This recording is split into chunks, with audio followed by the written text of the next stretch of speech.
Hello viewers, welcome back to my channel, and today in this video I would like to show you how to mention anyone in your TikTok video. So let's begin our video.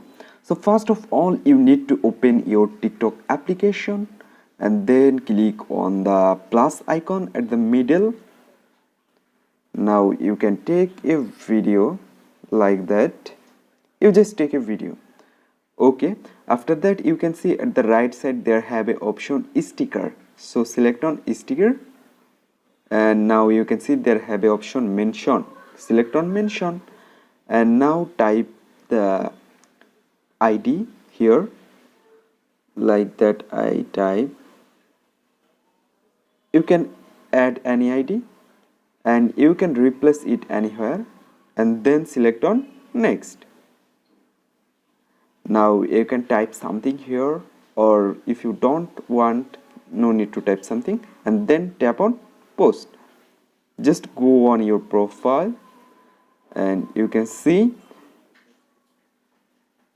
refresh your page.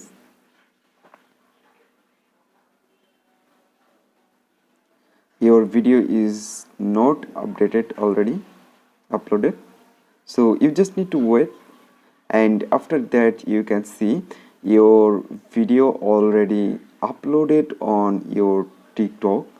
So just go here, and now you can check your mentioned video already uploaded on TikTok. So in this way you can mention anyone in your TikTok video. I hope you can understand, and hope guys this video can help you. Don't forget to like and subscribe.